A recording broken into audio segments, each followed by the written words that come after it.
With the Wake Up Newscast, I'm all about honoring and amplifying credible local journalism. Every story in every newscast credits and links back to the original source.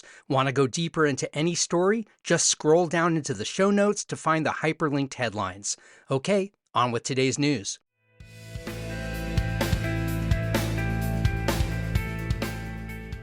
Wake up, Cincinnati. I'm Matt Peiken, and this is your local newscast for Thursday, February 26th.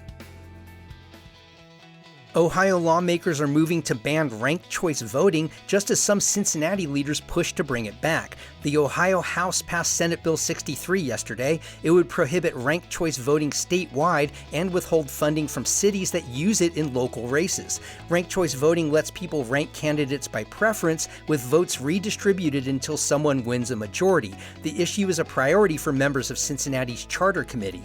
Representative Ashley Bryant Bailey of Cincinnati said, quote, "This bill is not about protecting voters, it's about control." Read more about this in the Inquirer.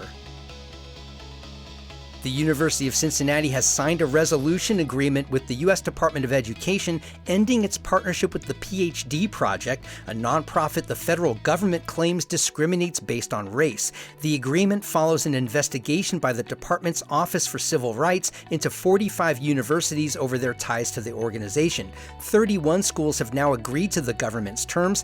Ohio State University has also signed an agreement and says it's pleased the issue is resolved. The PhD Project says it works to expand the pipeline of business school faculty and leaders. Read more about this at WVXU.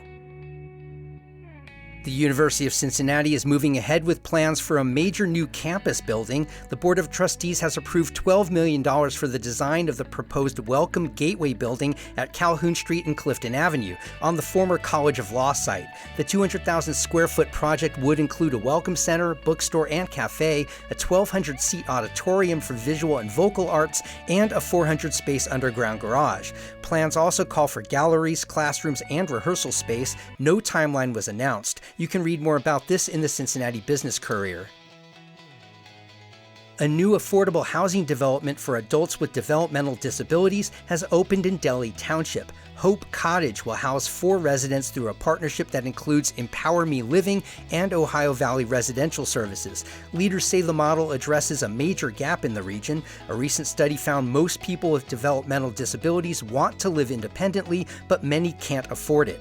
Nearly 12,000 in the 4-county area rely on caregivers over 60. Staff will be on site around the clock, and residents will pay low income-based room and board. Read more about this at WCPO.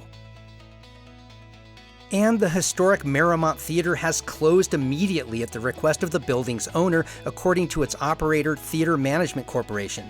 The shutdown comes less than a month after the nonprofit Cindependent announced plans to take over operations. In a Facebook post, Theater Management Corporation called it, quote, "the end of our 5-year effort to sustain independent cinema at the theater," saying it invested hundreds of thousands of dollars in the venue. Cindependent says it remains, quote, 100% committed to the transition, but is still raising funds with no set timeline. Read more about this in the Inquirer.